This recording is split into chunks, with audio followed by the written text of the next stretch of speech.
Fala, meus nobres e queridos amigos, como é que vocês estão? Minhas turmas de primeiro ano. É um grande prazer para mim poder falar com vocês neste momento. Estou fazendo este videozinho aqui hoje para explicar a atividade da semana passada, que era basicamente uma atividade de leitura, tá? Quero pedir desculpas pelo ruído, talvez que vocês estejam ouvindo aí, né? Este chiadinho ao fundo, que é a geladeira aqui do CEPETA, né, do Centro dos Professores. Eu estou aqui na escola hoje, à tarde, nessa quarta-feira, vim para cá. A Michelle tinha que fazer algumas atividades, eu aproveitei e vim junto. Então, se eu via um chiadinho, alguém falando, é porque aqui no CEPETA é um lugar de trânsito de todos, né? Não estou no meu estúdio em casa, então tá diferente aqui, tá bom? Mas vamos para as atividades, tá? Nós temos aqui embaixo, como vocês podem perceber, né, as poesias do período Árcade. Obviamente que há algumas das poesias mais conhecidas escritas pelos poetas Árcades. Nós temos aqui a poesia do Tomás Antônio Gonzaga, Lira 1, Caramuru, do Santa Rita Durão, Destes Penhascos, do Cláudio Manuel da Costa, e A Uma Senhora, do Basílio da Gama, tá? Nós vamos fazer uma análise aqui, conversando um pouquinho sobre cada uma delas, porque na aula passada, aula presencial, para aqueles alunos que estavam, nós não tínhamos o recurso de mostrar as poesias no data show, né? E daí eu aproveitei o momento para conversar, colocando detalhes no quadro, escrevendo algumas coisas, falando também das poesias, cada um leu um pedacinho, né, de uma ali. A gente falou um pouco sobre a gramática das poesias, mas eu não me detive a explicar melhor detalhes de cada uma delas. Vamos aproveitar então para fazer neste vídeo aqui, tá bom? Vamos lá então, aqui Lira 1, Tomás Antônio Gonzaga. Diga-se de passagem que esta lira aqui é a mais conhecida dos poemas Árcades, onde desde quando eu era adolescente, lá no primeiro ano do ensino médio, eu lembro que a professora trazia já para nós esse poema aqui. Na faculdade não foi diferente, também as professoras traziam, porque certamente este poema aqui é um dos que melhor representa esse período do arcadismo, tá bom? Então o que acontece? Nós temos aqui a Lira 1, do Tomás Antônio Gonzaga, e tem esse nome Lira 1, que remete ao conceito classicista, né? Lembrando que o arcadismo também é conhecido como período neoclássico, por isso então o nome lira, tá? Que remete lá à cultura greco-romana, onde as liras eram tocadas para acompanhamento de declamações poéticas.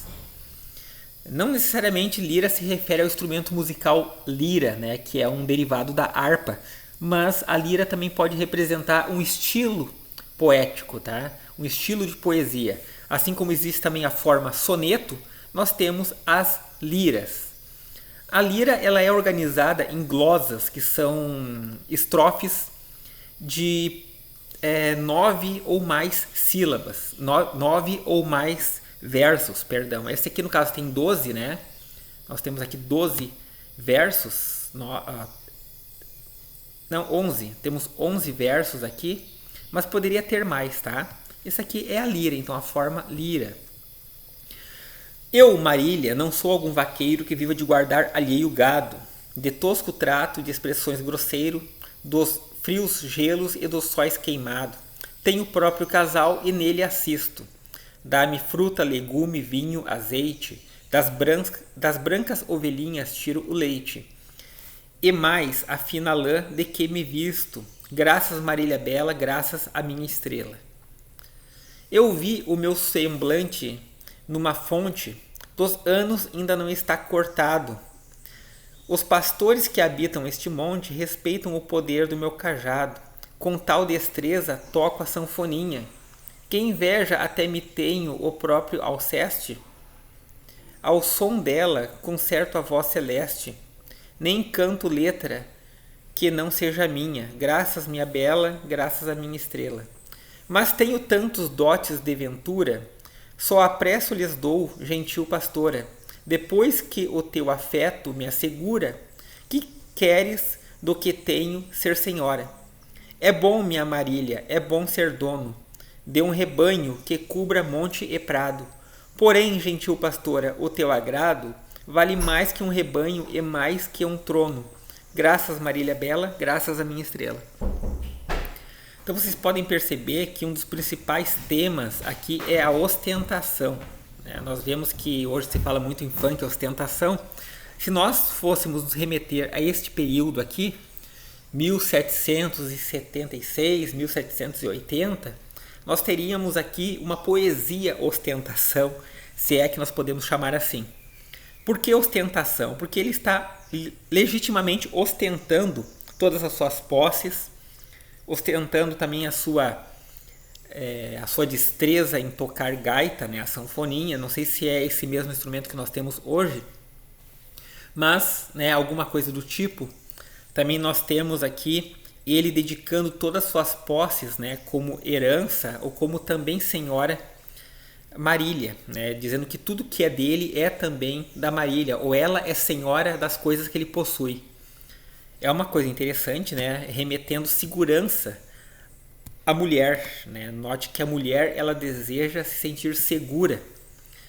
Então, o que acontece aqui? Ele está ostentando e mostrando que ao Marília ser casada com ele, ela tem todas as suas posses em mãos. E ele ostenta também algumas coisas: fruta, legume, vinho, azeite, das brancas ovelhinhas tira o leite. Note que a vida campestre, a vida bucólica dos poetas Árcades, certamente que ela não está fadada à miséria, à escassez, ou mesmo ao passar trabalho, ao viver mal. Pelo contrário, a vida do campo aqui é tida pelos poetas Árcades como algo muito próspero, algo muito bom.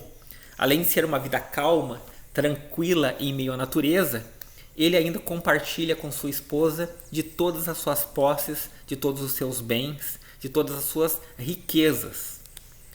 É interessante falar de riqueza quando se lê um poema Árcade, por causa que, de fato, os poetas Árcades eram todos muito bem-sucedidos, muito ricos. E nenhum deles viveu, de fato, uma vida campestre, uma vida bucólica no campo. Nenhum deles foi agricultor, como eu falei para vocês em aula. Todavia, o ideal de vida Árcade é voltado para a vida do campo. Por quê? Porque nós temos um dos pré-requisitos da poesia Árcade, a natureza. Nós percebemos aqui que nós temos guardar alheio gado, Ou seja, nós temos a natureza voltada à posse. Ou seja, ele tem domínio daquilo que está à sua disposição. Estão entendendo? Melhor do que estar em minha natureza é ser dono dela. Isso é uma coisa muito importante, muito interessante. E ele vive daquilo que planta. E é interessante nós percebermos também a ideia de autonomia. Autonomia, porque nem mesmo as músicas que ele canta foram compostas por outras pessoas.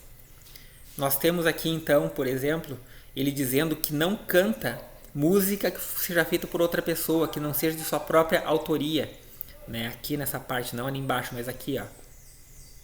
Eu vi o meu semblante numa fonte dos anos ainda não está cortado. Ou seja, ele está dizendo aqui que o seu rosto ainda não tem rugas.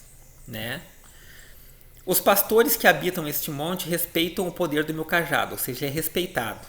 Existem outras pessoas que moram também, mas que ele é respeitado. Com tal destreza toco a sanfoninha, que inveja até me tem o próprio Alceste. Ao som dela concerto a voz celeste, nem canto letra que não seja minha. Quando ele diz não canto letra que não seja minha, ele mostra a sua autonomia artística. Ou seja, mesmo no meio artístico, no meio das artes, ele ainda é dono daquilo que canta. Cantar uma música criada por outra pessoa não seria tão bom quanto cantar sua própria música. Do mesmo modo que ele diz que não vive de guardar alheio gado, ou seja, ele não guarda vaca, não guarda boi, não guarda ovelha de outras pessoas. Ele tem autonomia, ele canta sua própria música, ele cria, é dono do seu próprio rebanho. Então essa ostentação aqui é uma característica desse poema Árcade e ele por si só reúne muitas das 4 filosofias do arcadismo. Lembram quais são elas? Carpe diem, que significa aproveite hoje. Inutilia truncat, que significa jogue fora aquilo que é inútil, aquilo que não presta, aquilo que não serve. Urbem fugere, que significa fuja da cidade, fuja dos centros urbanos. E locus amoenos, que significa procure um lugar calmo, um lugar tranquilo. Vamos ver outro poema aqui, de outro conhecido poeta Árcade, que é o Cláudio Manuel da Costa. Aquele que foi preso na Inconfidência Mineira, no período da Inconfidência, né? E ele escreveu esse poema aqui, né? Destes penhascos fez a natureza, o berço em que nasci. Ó, quem cuidara que entre as penhas tão duras se criara uma alma terna, um peito sem dureza? Amor que vence os tigres por empresa, tomou logo render-me, ele declara. Contra o meu coração, guerra não tão rara, que não me foi bastante a fortaleza. Por mais que eu mesmo conhecesse o dano, a que dava ocasião minha brandura, nunca pude fugir ao cego engano, vós que ostentais a condição mais dura. Temei penhas, temeis que o amor tirano, onde há mais resistência, mais se apura. De novo, nós temos aqui o quesito ostentação, porque ele está ostentando a sua própria delicadeza, o seu próprio fino trato, a sua maneira de ser gentil, mesmo diante dos penhascos em que nascera. Note que a palavra penhascos aqui ela é novamente utilizada, assim como foi utilizado no poema de Tomás Antônio Gonzaga, não coincidentemente. Por quê? Penhascos se refere àqueles rochedos onde você consegue vislumbrar melhor com amplitude a natureza. Não penhascos no sentido de você cair ao fundo, né? Ou cair dentro dele, dentro dos penhascos, algo ruim que possa aparecer, mas algo onde você possa contemplar a majestade da natureza, dessas forças da natureza, né? Então o penhasco ele significa o poder, a força que a natureza possui. O homem é pequeno diante da grandeza da natureza onde nós vivemos, da natureza do nosso planeta, né? Embora ele não use o termo planeta aqui, certamente ele se refere à grandeza do planeta como um todo, não apenas a alguns elementos, penhascos, por exemplo. Ele se refere à natureza como um todo. Note que ele fala aqui do berço em que ele nasceu, né? Berço em que nasci. Ó quem cuidar que entre as penhas, que são rochas, né? Penhascos, se criara uma alma terna, um peito sem dureza. É interessante, né? Aqui mostra que apesar da infertilidade das penhas, né, onde tem muitas rochas, talvez seja um período um solo não tão fértil, mas assim mesmo ele teve a fertilidade criativa de ser quem ele é. Há um certo contraste, uma certa obscuridade barroca nesse poema. Talvez exista até alguns termos paradoxais. Só que mesmo assim nós percebemos que existe uma leveza na forma criativa do poeta aqui. A forma 4-4-3-3, onde nós temos um soneto, né? Essa aqui é a forma soneto, não é uma lira, mas um soneto, mostra toda a suavidade do período Árcade. Embora Tomás Antônio Gonzaga prefira usar liras, eu ainda acredito que a forma soneto seja a forma mais adequada para o arcadismo. Tá? Leandro Duarte falando, é o que eu penso, pelo menos a minha opinião pessoal. Tá? Eu gosto muito do soneto, gosto de trabalhar com os alunos, inclusive eu propus para que aqueles alunos que estudam português comigo criassem um soneto, fazendo a sua poesia, né, também ali. Muito legal, pessoal do segundo ano, né? Vamos analisar outro poema aqui. Tá, gente? Não dá tempo de ver todos os detalhes. Esse poema é riquíssimo, mas infelizmente o vídeo não nos daria tempo para analisar tudo que é possível. Vamos ver aqui outro poema, onde nós temos aqui, fechei a atividade, onde é que está? Instruções, aqui está o material, beleza. Vamos ver aqui Caramuru. Caramuru também é o poema mais conhecido de Santa Rita Durão, tá? Talvez seja o mais conhecido. Também ele faz uma lira. Vocês podem perceber que essa lira aqui ela é formada, né, também por não por 9, né? Não, nós temos, deixa eu ver, 3, 6, 7, 8. 8. Nós temos 8 estrofes nesta lira aqui. Tá? Como é que eu sei que é uma lira? Por causa das glosas, né? Das glosas aqui, ó. Vejam só glosas, né? Muito interessante, muito bonito, muito legal, muito bacana. Vamos lá então ler esse poema aqui. Não era assim nas aves fugitivas, que umas prechava no ar e outras em laços. Com arte o caçador tomava vivas, uma porém nos líquidos espaços faz com a pluma as setas pouco ativas, deixando a lisa pena os golpes laços. Toma-a de mira Diogo e o ponto aguarda, dá-lhe um tiro e derruba com a espingarda. Muito legal. É isso aí. Se vocês ouvirem alguns passos aqui do pessoal caminhando, é a Michelle que está chegando aqui, gente, no CPeta. Tá? Então, esse poema que você pode perceber que existem bastante menção, né, de vários eus líricos aqui. Nós temos, por exemplo, o Diogo, né, que em vez de em vez de fazer como Tomás Antônio Gonzaga faz, que usa Dirceu, ou Gloucester Saturnio, do Cláudio Manuel da Costa, nós temos aqui o personagem Diogo, ou a personagem Diogo, sendo usado nesse poema aqui. Tá? Ele tem algumas veias indígenas, indianistas, porque o viver leve do indígena, ele, assim como nos demais poemas Árcades, mostra também toda a leveza da natureza. Né? O indígena ele é tratado, assim como no período romântico, como um ser muito ligado à natureza. Então nós temos menções aqui a Tupã, Caramuru, né, que seria o personagem, né, e assim e dessa forma então ele vai retratando todos os elementos da natureza através de um personagem indianista, tá? Eu não consigo ler esse poema Caramuru aqui sem lembrar do nosso personagem gaúcho Cepé Tiaraju, né? São Cepé Tiaraju, alguns chamam de São Cepé, outros chamam só de Cepé, né? Que nascera com uma lua desenhada na testa, que segundo a mitologia, remete a iluminava-se sozinha, né? Então é muito interessante essa ligação que o indígena tem com a natureza. E talvez esse poema Árcade seja um dos precursores da fase indianista do romantismo brasileiro. Beleza, pessoal? Vamos então, para terminar, ler o último poema aqui, fazer uma menção rápida. O poema Alma Senhora.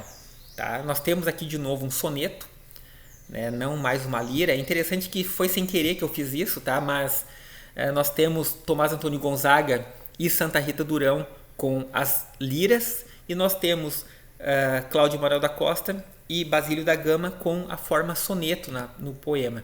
Eu gosto muito do soneto, como eu falei para vocês, eu acho que é a forma que mais se adequa ao sistema Árcade, pela leveza, pela pureza e porque ele é bonito esteticamente de olhar, né?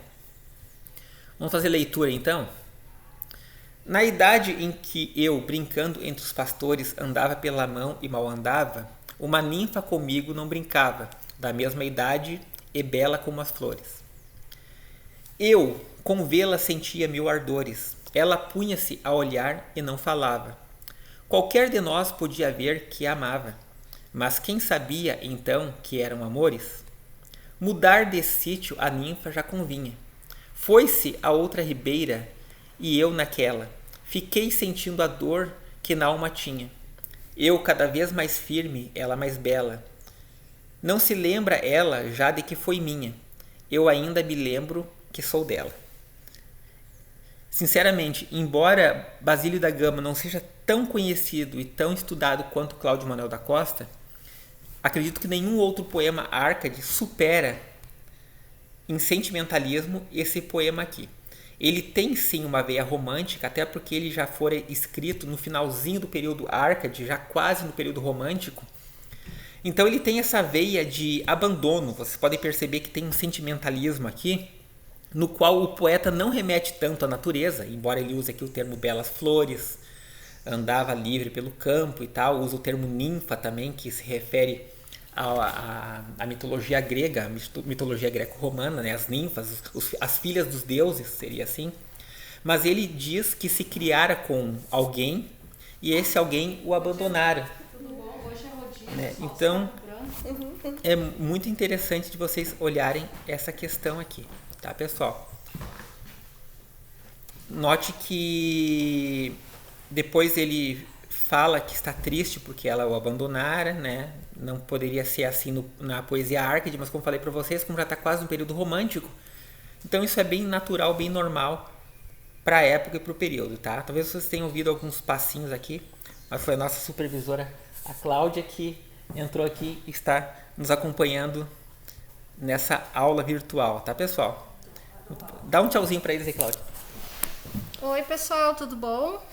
Eles só estão te ouvindo só, porque eu estou gravando aqui. E é muito bom a gente estar aqui acompanhado, tá, pessoal? Então, é isso aí, então, uma aula simples só para vocês poderem analisar em conjunto esses poeminhas aí. Tá ok? Falando que nem o Bolsonaro aqui, né? Tá ok? Mas é isso aí, beleza? Tchau, tchau, fique com Deus.